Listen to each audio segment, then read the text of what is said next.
Focus news 24/7 खबर एक नज़र। भीमसेन महाराज मंदिर मैनपुरी में चल रहा है संत सम्मेलन व प्रवचन।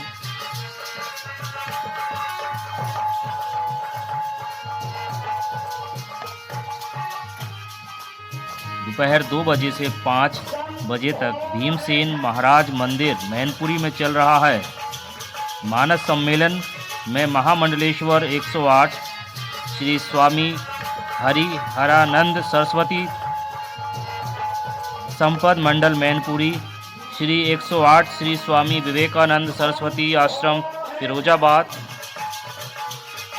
डॉक्टर राम बाबू पाठक मानस व्याख्याता फरुखाबाद, आचार्य तिलकेंद्र शेखर त्रिपाठी। व्यास जी को प्रणाम किया और कहा, महाराज आप जैसा ज्ञानी,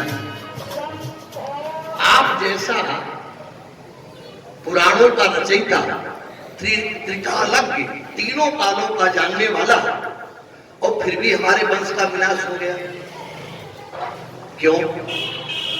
तो वेदव्यास ने कहा ये भवितव्यता थी, माने होनी थी। भवितव्यता माने होनी थी। अरे बोले साहब होनी क्या होती है?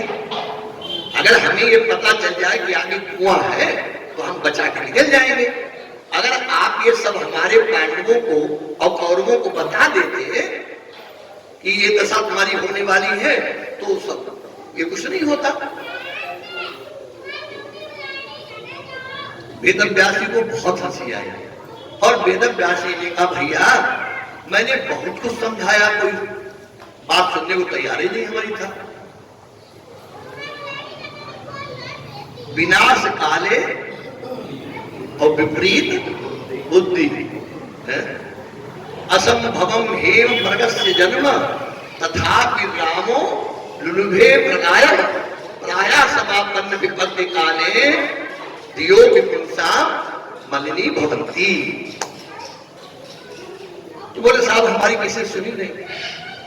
अरे बोले महाराज आप हमें बताइए, कोई ऐसी होनी हमारी होनी हो तो मैं उसको मिटा के दिखाऊं। वेदव्यास ने कहा, भाई तुम नहीं मानते हो तो चलो बता देता हूं। आज के ठीक तीसरे दिन एक श्याम कर्ण घोड़ा लेकर के व्यापारी आए हैं। उसे खरीदना नहीं, लेकिन तुम खरीदोगे। अच्छा चलो घोड़ा खरीद लेना, उस पर बैठ करके कभी दक्षिण में शिकार खेलने मत जाना। जन्मेजय ने कहा घोड़े ही नहीं खरीदेंगे। बोले नहीं तुम खरीदोगे और दक्षिण में शिकार खेलने भी जाओगे। बोले फिर वहां तुम्हें एक बड़ी सुंदर स्त्री मिलेगी, उससे विवाह मत कर लेना, लेकिन तुम विवाह करोगे। अच्छा चलो विवाह भी कर लेना, कभी अश्वमेध यज्ञ मत करना। अश्वमेध यज्ञ पहले होते थे, अब तो अश्वमेध यज्ञ हो ही नहीं पाते हैं। लेकिन अगर आप लोग चाहें तो रोज आप अश्वमेध यज्ञ कर सकते, रोज नित्य अपनी पूजा में। क्या करना पड़ेगा? केवल आपको कपूर जलाना है, कपूर की आरती करनी है। भगवान राम ने अश्वमेध यज्ञ किया तो बोले गुरुदेव मैं घोड़े को मारूंगा नहीं, कोई दूसरी आप रास्ता निकालिए। तो गुरुदेव ने कहा था आप इसके बदले में कपूर जलाइए, आपका अश्वमेध यज्ञ पूरा हो जाएगा। तो भगवान ने कहा जो कपूर की आरती प्रत्येक दिन करेंगे उनको अश्वमेध यज्ञ का करने का फल मिलता रहे। तो देखो बोले वहां स्त्री मिले तो उससे विवाह मत करो। बोले ठीक, अच्छी विवाह भी तुम कर लो तो अश्वमेध यज्ञ नहीं करना। अच्छा यज्ञ भी करना तो जिनकी उम्र 18 से 20 साल हो ऐसे पंडितों को मत बुलाना, 25 साल से ऊपर वाले बुलाना, 25 से नीचे वाले मत बुला लेना। बोले तुम बुलाओगे और फिर तुम उनके सिर काट डालोगे, मार डालोगे, फिर तुम्हारे हो जाएगा कोढ़। ब्राह्मण को मारने से और सोने के चुराने से कोढ़ ही होता है, उससे आदमी बच नहीं सकता। तो आपके कोढ़ हो जाएगा। जाओ मैंने आपकी सब बातें बता दी, बचा लो। जन्मेजय का महाराज घोड़े नहीं खरीदेंगे। ठीक तीसरे दिन उसी समय पर घोड़ा आ गया बेचने वाला, और ऐसे उसने ताने मारे कि राजा को घोड़ा खरीदना ही खरीद लिया। दैवियों की बात, उस समय के बाद दक्षिण में शिकार खेलने भी चले थे। वहां एक बड़ी सुंदर स्त्री मिली, विवाह कर लिया। बोले अश्वमेध नहीं करेंगे, लेकिन अश्वमेध यज्ञ की रचना कर दी। दैवियों की बात, ब्राह्मण कोई मिले नहीं, बड़े बूढ़े वही मिले। 18-20 साल के विद्यार्थी एक संत आश्रम से बुला लिए गए, एक संत आश्रम वाले विद्यार्थी, और यज्ञ प्रारंभ हो गया। तो आपने देखा होगा अश्वमेध यज्ञ में घोड़े का पूजन होता है। तो राजा रानी घोड़े का पूजन कर रहे थे, और लड़के थे सब पंडित नए। उन्होंने जब ये पूजन करते उनको देखा तो उनकी निकल गई हंसी। तो राजा ने विचार किया, हमारी उम्र ज्यादा है और रानी हमसे कम उम्र में है, और हमारी रानी सुंदर है, ये पंडित उसको देख के हंस रहे हैं। बस आ गया, उठाई तलवार और सिया पर रामचंद्र की जय। बताओ, एक तो वर्णित पंडित ब्राह्मण और उनका वध कर दिया, तुरंत कोड़ हो गया, तुरंत। अब वेदव्यास जी का स्मरण किया, महाराज बहुत गलती हो गई, कृपा करो। बोले अब भी तुम्हारा कोड़ मिटने वाला नहीं है पूरा। बोला महाराज नहीं, अब जो तुम कहोगे हम वही करेंगे, कोड़ मिटा। बोले हमारे पास तो समय है नहीं, हम अपने शिष्य वैशंपायन को महाभारत सुनवाने के लिए भेज रहे हैं, वो तुम्हें महाभारत सुनाएंगे, लेकिन महाभारत पर अंगुली मत उठा देना, तू समझ लो। बोले नहीं महाराज हम नहीं उठाएंगे। तो महाभारत शुरू हो गया, और शुरू होते होते महाभारत कहां पहुंचा? भीम जहां युद्ध करते हैं और उनके फेंके हुए हाथी घोड़ा आज भी आकाश में मंडरा रहे हैं। जो ये कहा वैशंपायन जी ने, नाई राइस पर जन्मे जैसे। बोले पंडित जी रुको रुको रुको रुको, यही रुक जाओ, हम इतनी झूठी नहीं सुन पाएंगे। बोले क्या हो गया? अरे बोले हाथी घोड़ा कहाँ लटके, हमें दिखाई नहीं पड़ रहे हैं। भाई लटके वो दिखाई पड़ रहे। बोले अब ये तो हम तो नहीं बता सकते हैं, अब तो गुरुदेव को बुलाया जाए। भैया वेदव्यास को बुलाया गया। तो वेदव्यास ने कहा, मैंने क्या कहा था तुमसे कि तुम पूरी होनी मिटा नहीं सकते हो। बोले साहब क्या हुआ? कितनी झूठी बात इसमें लिखी है कि घोड़ा हाथी ऊपर सूंड उड़ की लटकी है, वो नीचे नहीं। तो वेदव्यास ने कहा भैया, उसी समय उन्होंने 6 वायुमंडल बांध दिए अपनी योग क्रिया के द्वारा, और जो 7वां वायुमंडल बांधा बड़ा बुलंद सामने गिरने लगे। भीमसेन के फेंके हुए हाथी घोड़ा 7वें वायुमंडल में पहुंच। इसलिए जो इतना सुना तो जन्मेजय ने कहा महाराज अब क्या होगा, इस अंगुली का क्या होगा? बोले भाई इस अंगुली का तो कोड़ मिटने वाला है नहीं, अब कभी भी ये पूजा के काम में, माला के काम में नहीं, इसीलिए लगाई नहीं जाती है। कभी भी इस अंगुली से पूजा में मन लगाना और माला में मन लगाना। ये तो ये बात हो गई। एक बात और सुना दूं, बस थोड़ी 5-7 मिनट और बाकी है। अगर हम आप अपना कल्याण चाहते हो तो एक बात मानो कि तुम नहीं हम जानते, क्योंकि हम सन 72 में आए थे भीमसेन मंदिर में कथा करने। कितनी वर्षे हो गई? 72, और अब लगभग हो गए 50 साल, 51 साल हो गई है। अभी तक तो किसी ने बात मानी नहीं है। अब मानोगे क्या? जो तंबाकू खाते थे आज भी तंबाकू खा रहे हैं, खा रहे नहीं खा रहे? खा रहे। पद्म पुराण कहता है तंबाकू खाने वाला जानते कौन बनता है? नहीं मालूम? सह ग्राम सुकरा, एक पद्म पुराण कहता है वो गांव का सुगर बनता है जो तंबाकू खाता है। सियावर रामचंद्र की जय। बात समझ में आई? नहीं आई? तो अब एक बात हमारी मान है, जो खाता से खाने दीजिए। हम अगर जीवन में एक बात उतार लें अपने जीवन में तो हमारा कल्याण हो सकता है। अभी तक क्या है, हम दूसरे के अवगुण देखने में लगे हुए हैं और अपने गुण हमें दिखाई पड़ते हैं। आपका अवगुण और हमें अपना गुण, बस यही हमारी आपकी परंपरा है। अच्छी है कि नहीं है? थोड़ा उल्टा कर दीजिए। एक बार एक गांव में एक संत जी आश्रम में विराजमान थे, तो एक व्यक्ति उनके पास गया, जाकर के महात्मा को प्रणाम किया। देखो ध्यान रखना, अगर दंडी महात्मा कहीं भी आपको मिल जाए, दूर से दिखाई पड़ जाए और आप वहां तक नहीं पहुंच सकते हो, तो जहां पर हो वहीं से उसको प्रणाम कर लीजिए। अगर आपने दंड को प्रणाम नहीं किया, वो नारायण स्वरूप है, तो आपको दोष लगता है, पाप लगता है, इसलिए वहीं से प्रणाम करें। तो महात्मा को प्रणाम किया और कहा, महाराज हम आपसे मंत्र लेने आए हैं, बिना गुरु के तो काम चलने वाला नहीं। गुरु बिनु भवनिधि तरिए न कोई चाहे बिरंज। सबको याद है, लेकिन गुरु करने में सब लोग बड़ा घबड़ कर रहे हैं। जल्दबाजी मत करो गुरु करने, गुरु करने में बिल्कुल जल्दबाजी मत करो। लोभी गुरु और लालची चेला और नरकम परिगो ठेलम ठेला। गुरुआ खड़े बाजार में हमसे दीक्षा ले, स्वर्ग जाओ चाहे नरक जाओ, हमें रुपया है।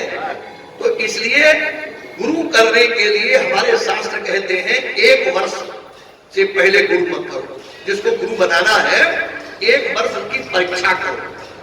आदमी बसे और सोना कैसे पता चल जाता है। तो गुरु ने कहा, मंत्र तो हम तुम्हें दे सकते हैं भाई, लेकिन हमें दक्षिणा चाहिए और जो हम चाहेंगे वो दक्षिणा चाहिए। उसने कहा ठीक है गुरु जी महाराज, मांग लो भाई, ले आएंगे।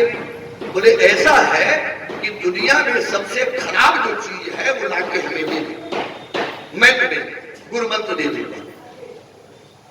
विचार किया, गुरु बुद्धू है, अच्छी चीज मांगता पैसा ज्यादा लगते, खराब चीज मांगी पैसा ही नहीं लगेगा। तो चला गुरु के लिए गुरु दक्षिणा लेने। जो ही आश्रम के बाहर निकला तो उसके पैर में कांटा फंस गया। बोले सबसे ज्यादा खराब यही, इसी को ले चलो। जो ही कांटा निकालने लगा, सोई कांटे से आवाज आई, अरे बेवकूफ, हमें तू खराब समझता है, हम तो तेरे रक्षक है। बोले भैया रक्षक कैसे हो? बोले जब तू गेहूं बोता है, जानवर खाने जाते हैं तो बाढ़ काय की लगाता है, क्या लगाता है? कांटों की। जब कांटों की बाढ़ लगाता तो मैं खराब कैसे हो गया? विचार किया, बाप भी ठीक कहता है, चलो इसे छोड़ो। जाके देखा खेत में बिस्टा पड़ी थी। बोले सबसे खराब यही है, गुरु जी के लिए यही ले चलो। जो नीचे को झुका उठाने के लिए तो बिस्टा से आवाज आई, अरे मूर्ख, मैं तो रसगुल्ला थी, गुलाब जामुन थी, कचौड़ी पकौड़ी थी, तूने एक बार मेरा स्पर्श किया और हमारी ये दशा हो गई। बोला तो नहीं, सीधे गुरु जी के पास पहुंच गया। गुरु जी ने कहा दक्षिणा ले आए? बोले हाँ ले आए। कहाँ है? कितनी बढ़िया बात है उसने कि बुरा जो देखन मैं चला, याद है? बुरा जो देखन मैं चला और बुरा न मिलया कोई, जब जिन दिल खोजा आपना तो मुझसे बुरा न को। जब हम अपने को झांकेंगे, अपने को देखेंगे तो क्या होगा? हमें अपने अवगुण भी दिखाई पड़ेंगे। उन अवगुणों को दूर करना अभी देर नहीं हुई। गई सो गई, अब राग रही को, जो श्वासें निकल गई हैं वो दोबारा मिलने वाली, और जो रह गई हैं उन्हीं को काम में लगा लो, वरना ये कथा जो सुन रहे बैठे ये अगले जन्म में हमें तो लगता नहीं सुन पाओगे। क्यों? तू कर सू कर भैंसा बैल गेड़ा पता नहीं क्या बना दिए। अच्छी अभी मनुष्य बनने योग्य हम लोग हैं क्या? कभी अभी अपने अंदर झांकना कि क्या हम अगले जन्म में मनुष्य बन सकते हैं? हमें तो लगता है कभी कभी ऐसा कि अभी तो कुछ ऐसा नहीं हो पा रहा है। जब 24 घंटा आपके श्वास में भगवान का नाम बस जाएगा, तब समझ लेना कि हमारी गाड़ी अब पटरी पर है। उस समय बोल नहीं पाओगे। कंठम घुरघुरायते, भागवत कहती है कंठ घुरघुर करने लगता है, बोलने की शक्ति खत्म हो जाती है, तो राम कैसे कहोगे? श्वास में बसाना पड़ेगा, और श्वास जब तक चलेगी तब तक नाम चलेगा। करके देखो। मैंने आपसे कल ही कहा था कि मैं पहले अनुभव करता हूं, उसके बाद ही बोलता हूं। तो आप करके देखिएगा, केवल 3 महीना हमारा वादा है आपसे। 3 महीना केवल कोई नाम पकड़िए जो आपको अच्छा लगता हो। मैं तो आपको राय दूंगा, कलयुग में सबसे ज्यादा बढ़िया नाम है राम जी का। इतना सरल दूसरा कोई नाम हो नहीं सकता है। तो राम नाम बहुत सरल है, आप इसको पकड़िए और फिर इसको श्वास में बसाने की कोशिश करिए। ऐसा कोई काम नहीं जो हम आप नहीं कर सकते, कर सकते हैं। क्षण भंगुर जीवन की कलिका, कलिकात को जाने खिली न खिली, मलयाचल की सुचि शीतल गंध सुगंध समीर बहीन बही, कलिकाल कुठार लिए फिरता तन नम्र है चोट झिली न झिली, भजले हरिनाम अरे रसना तो अंत समय में हिली न हिली। इसलिए बहुत जरूरी है माताओं, तुम्हें माला लेकर के बैठने की आवश्यकता नहीं है। न तुम्हें माला लेके बैठने की आवश्यकता है। चलते फिरते खाते पीते उठते बैठते एक राम का नाम ऐसा है कि आप लेकिन में भी बोलिए नहीं, बस केवल नाम लीजिए। पता नहीं कि होने हार्ट अटैक आ जाए, इसलिए वहां भी नाम छोड़िए नहीं। राम का नाम। एक छोटा सा भजन गाइए, उसके बाद में बंद करते हैं। राम का नाम लेकर जो मर जाए, राम का नाम बेअमर नाम दुनिया में कर जाएंगे, बेअमर नाम दुनिया में कर जाएंगे। ये न पूछो कि मर कर किधर जाएंगे, ये न पूछो जिधर भेज देंगे उधर जाएंगे, जिधर भेज टूट जाए न माला कहीं प्रेम की, टूट जाए न कीमती है रतन सब बिखर जाएंगे, कीमती है। बात मानो न मानो खुशी आपकी, बात मानो न मानो खुशी आपकी। हम मुसाफिर हैं कल अपने घर जाएंगे, हम मुसाफिर कौन सा घर? ये वाला वो वाला है जहां में जब तू आया था सभी हंसते तो रोता था। अरे बसर कर जिंदगी ऐसी सभी रोए और तू हंसता जा। सियावर रामचंद्र की